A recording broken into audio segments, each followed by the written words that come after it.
সাধারণ রুগীরা কী অপরাধ করেছে, মুমূর্ষ রুগীগুলো কী অপরাধ করেছে, এমন কোনো কাজ আপনাদের করা উচিত নয় যাতে পরবর্তীকালে ডাক্তার ভগবান বলতেও 10 বার ভাবনা চিন্তা করে। আমি যা বলেছি তার জন্য আমি অত্যন্ত লজ্জিত এবং দুঃখিত, এবং ডাক্তার সত্যিই আমার কাছে ভগবান স্বরূপ। তা যারা কর্মবিরতি করছেন শাসক দলের বিরুদ্ধে বা বলছেন, তারা সরকারি বেতনটা নিচ্ছেন তো না নিচ্ছেন না? মানে আমার প্রশ্ন, বোনাস টোনাস যে হয় তো সরকারি, সেটা নেবেন তো না নেবেন না? মিছিলের নাম করে যে অশান্তি, বিভ্রান্তি, বিশৃঙ্খলা তৈরি হচ্ছে, এটার কি কোনো দরকার আছে? আচ্ছা, এই অশান্তি বিভ্রান্তি এগুলো করলে কি দোষীর শাস্তি কাল হবে? সত্যি কথা বলছি যে এই আন্দোলন এবং আন্দোলনকারী তাদের যুক্তিসঙ্গত এবং ন্যায়সঙ্গত 2000% ন্যায়সঙ্গত তাদের এই আন্দোলন। আমি তাদের আন্দোলনকে কোনোভাবে ছোট করতে চাই না, আমার স্বপ্নেও আসে না এই কল্পনা। একটাই কথা বলছি, আমি লজ্জিত, আমি আপনাদের কাছে ক্ষমা প্রার্থী। এক রাতে ফোঁস আর তার পরের রাতেই ঢোক গিলে ক্ষমা প্রার্থনা। অভিনেতা জীবনও তাকে শিরোনামে এতটা জায়গা দেয়নি কোনো দিন। তিনি কাঞ্চন মল্লিক। রবিবার রাতে আরজিকর কাণ্ডের প্রতিবাদ মিছিলের ন্যায্যতা নিয়ে কটাক্ষ করেছিলেন, প্রশ্ন তুলেছিলেন সরকারি চাকুরিরত আন্দোলনকারীরা কি প্রতিবাদে বেতন বোনাস নিতে অস্বীকার করবেন? গড়পড়তা সরকারি চাকুরিরা কাঞ্চন মানি শুনে কি বলেছেন সেটা জানা নেই, কিন্তু অভিনেতা বিধায়ক বিদ্ধ হয়েছেন তার একসময়ের সহকর্মীদের কড়া সমালোচনায়।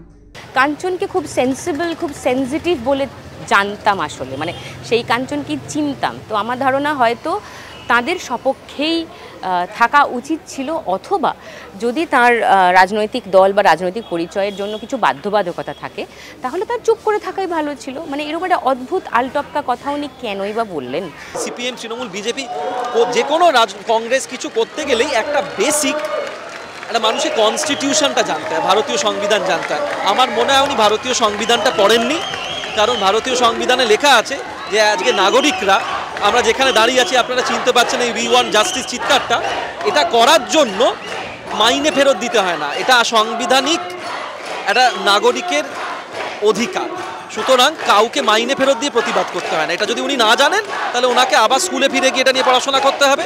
যদি তাদের মাইনে বা বোনাস নিয়ে প্রশ্নটা আসেও, সেটা তো উনি দিচ্ছেন না, বা উনি যে দলের সদস্য সেই দল তো দিচ্ছে না, এটা তো মানুষের ট্যাক্সের টাকা, যেটা সরকার আবার মাইনে পত্র করে বাকিদের দেন। তো সে মানুষের আন্দোলনেই তো এই জুনিয়র ডাক্তাররা কর্মবিরতিতে আছেন। মানুষের জন্য তাদেরও একটা সেফ স্পেস, এত রকমের দুর্নীতি পরতে পরতে পেঁয়াজের খোসার মতো খুলে খুলে আসছে, সেই সব কিছুর প্রতিবাদে, সেই সব কিছু যাতে নির্মূল হয়ে যায় সেই দাবিতে তাঁরা কর্মবিরতিতে আছেন। রবিবারের বয়ান পাল্টেছেন সোম রাতে, ক্ষমা চেয়েছেন প্রাক্তন সতীর্থদের চাপে। নেটাগরিকেরা বলছেন এর পিছনে রয়েছে দলীয় রাজনীতির অন্দরের অঙ্ক। 28 অগস্ট তৃণমূল ছাত্র পরিষদের সমাবেশে মমতা বন্দ্যোপাধ্যায় কুৎসা, অপপ্রচার এবং চক্রান্তের বিরুদ্ধে ফোঁস করার নিদান দিয়েছিলেন দলের কর্মীদের। সেই বার্তা মেনে ফোঁস করা শুরু করেছিলেন তৃণমূলের বেশ কিছু নেতা নেত্রী। অনেকেরই মত রবিবারের কাঞ্চন মানি সেই ফোঁসেরই আর এক নিদর্শন। আগের রাতের বয়ান বদলে সোমবার রাতে ক্ষমা চেয়েছেন উত্তরপাড়ার বিধায়ক।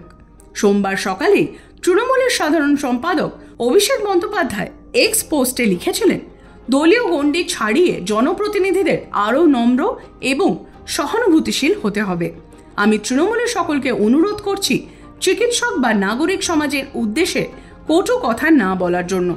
প্রত্যেকেরই প্রতিবাদ করার এবং নিজের মত প্রকাশ করার অধিকার রয়েছে। কাঞ্চনের ভুলবদল কি সেনাপতির সতর্কবার্তারই ফল? এমন মন্তব্য করলেন বেফাঁস, জানি না সেটা ফোঁস করার দৌলতে কিনা, যে আমাদের একটি অভিনয় ছিল, আমরা দুজনে একটি অত্যন্ত জনপ্রিয় নাটকে দীর্ঘদিন সেই 2017 সাল থেকে অভিনয় করেছি, মাগন রাজার পালা, যার 55টি অভিনয় হয়ে গেছে। শিলিগুড়িতে একটি অভিনয় হওয়ার কথা ছিল, কিন্তু এই মন্তব্যের জেরে সেই অভিনয়টি বাতিল করা হয়েছে। আয়োজকরাও বলেছেন, আমি তাদের সাথে সহমত পোষণ করেছি এবং আমি তার সঙ্গে এটি ঘোষণা করেছি আজকে যে মাগন রাজার পালা, আমার আর কাঞ্চনের যে জুটি মাগন আর রাজার, সেই অভিনয় আমি আর করব না। নাটকটিকে আমি বন্ধই করে দিলাম চেতনার পক্ষ থেকে। দেখো, আগে হলে আমরা বলতাম যে ও একজন শিল্পী, ঘটনাচক্রে এমএলএ, কিন্তু এখন বলতে ইচ্ছে করছে যে ও আসলে একজন এমএলএ, ঘটনাচক্রে শিল্পী। ও আমার একটা সময় আমাদের নাটকের দলে খুব, এবং আমার খুব খারাপ লাগছে যে বাবিয়া মানে আমার ছেলে, যে মানে প্রায় ওর কোলেপিঠে বড় হয়েছে, সে পর্যন্ত আজকে ওকে তীব্র ভাষায় ফেসবুকে আক্রমণ করেছে। এটা ও ভাবা উচিত যে এটাও সত্যি ডিজার্ভ করে কিনা, মানে কিসের বিনিময়ে ওর সহকর্মীরা ওকে ছিছি করছে, ওর থেকে ছোট ঋদ্ধি, আমার স্ত্রী রেশমি, আমরা সবাই ওর জন্য লজ্জিত হচ্ছি। তো ও কিসের বিনিময়ে এই লজ্জাটা কুড়োচ্ছে? আচ্ছা, ধরুন যারা বলছেন এই আমাদের নিজেদের চারিদিক থেকে, তারা যারা সরকারি কোনো পুরস্কার বা ইত্যাদি নিয়েছিলেন, তারা ফেরত দেবেন? বলুন, ফেরত দিয়ে দিচ্ছি। উনি কী করে বলেন এটা? মানে আমাকে যদি একটা কোনো সিনেমায় অভিনয়ের জন্য, কোনো নাটকে অভিনয়ের জন্য সরকার পুরস্কৃত করেন, তার মানে কি এটা দাঁড়ায় যে সরকারের সমস্ত কাজ আমার ভালো লাগতেই হবে, এবং যদি কিছু খারাপ লাগে আমি কোনোদিন কোনো কথা বলতে পারবো না? মানে এটা কি ক্লজে দেওয়া থাকে ওই পুরস্কারগুলোর সঙ্গে? মানুষের করের টাকা, এটাই যদি হয় তাহলে যারা পুরস্কার পেয়েছেন এ যাবৎকাল, তারা তো মানুষের করের টাকায় পুরস্কার পেয়েছেন, তো সরকারের পিতৃদেবের টাকা নয়। সরকার পুরস্কার দিয়েছে মানে তো মানুষের ভালোবাসা থেকেই দিয়েছে। এটা সরকারটা দাবি করতে পারে না আমি তোমাকে পুরস্কার দিচ্ছি মানে তুমি আমার দলার হয়ে কথা বলবে, তুমি আমার ব্রিগেডের সমাবেশে যাবে। এরম পুরস্কার আমি মানে কোনো ভ্যালুই নেই আমার কাছে, আমি চাইও না। মঙ্গলবার বাংলা বিনোদন দুনিয়ার অসামান্য অবদানের জন্য রাজ্য সরকারের দেওয়া বিশেষ পুরস্কার ফিরিয়ে দিয়েছেন সুদীপ্তা। নাট্য একাডেমির সেরা নির্দেশকের পুরস্কার ফিরিয়ে দিয়ে বিপ্লব বন্দ্যোপাধ্যায় বলেছেন, কাঞ্চনের বলার ভঙ্গিমার সঙ্গে সরকারের ভূমিকা মিলে যায়। ইদানিং কাঞ্চন বারবার শিরোনামে, তবে তার কোনোটাই অভিনয় প্রসঙ্গে নয়। কখনো কল্যাণ বন্দ্যোপাধ্যায়ের প্রচার থেকে বিতাড়িত হওয়া, কখনো নিজের বিয়ের অনুষ্ঠানে অভ্যাগতদের গাড়ি চালক এবং দেহরক্ষীদের ঢোকার ওপর নিষেধাজ্ঞা। ব্যক্তি রাজনীতির যে জায়গাটা বলছি, সেটাও উনি বহু বছর আগে হারিয়ে ফেলেছেন, এবং সেটা কিছু মাস আগে আমরা প্রমাণ পেলাম, আমরা দেখলাম। আবার ওনার ব্যক্তিগত জায়গায় আমি হস্তক্ষেপ না ঘটিয়ে আমার সম্মান জানিয়েই বলছি, কিন্তু এটা সামাজিকভাবে মেনে নেওয়া যায় না একজন শিল্পীর কাছ থেকে, যে সে তার বিবাহ উৎসবের বাইরে দরজায় লিখে রেখেছে press, media, bodyguards and drivers not allowed. সুতরাং তাহলে ওনার ব্যক্তি রাজনীতি এবং দলীয় রাজনীতি দুটোই একেবারে ভুল। এবারে ক্ষমা চেয়েছেন কাঞ্চন, কিন্তু সেই ক্ষমা প্রার্থনাও থামাতে পারছে না সমালোচনার ঝড়।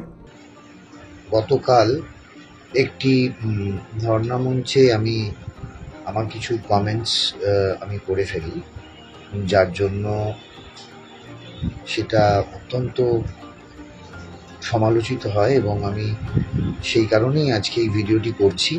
ওর যে অপোলজি ভিডিওটা, যেটা ও শুরু করেছেই বলতে যে আমি একটা কথা বলেছি, আমার অনেক সমালোচনা হয়েছে, আমি অনেক ট্রোলড হয়েছি, তার জন্য আমি ক্ষমা চাইছি। সমালোচনা ট্রোল না হলে কি ক্ষমা চাইতো না? ক্ষমাটা তো ভেতর থেকে আসার কথা। আমাকে কেউ ফোন করে বলবে তুই ভুল করেছিস, ক্ষমা চা, তারপরে আমি চাইবো, বা আমাকে সারা সোশ্যাল মিডিয়া জুড়ে আমাকে লোকে গালাগাল দেবে, তারপরে আমি ক্ষমা চাইবো। টলিপাড়ার সঙ্গে শাসক দলের ঘনিষ্ঠতা নিয়ে অনেক কথা হয়। আরজিকর কাণ্ড পথে নামিয়েছে সেই টলি ইন্ডাস্ট্রিকেই। কাঞ্চন যখন প্রতিবাদের সমালোচনা করছেন, তখন কি তিনি একজন শিল্পী হিসেবে বলছেন, নাকি দলীয় রাজনীতির গলতায় একবার ঢুকে পড়লে শিল্পীর চেতনার রঙও ধূসর হয়ে যায়? আমরাই তো মানে এই ইন্ডাস্ট্রিটাই তো ফ্রেটার্নিটি। ও কদিন হলো তৃণমূল হয়েছে, তৃণমূল ওকে কদিন দেখবে?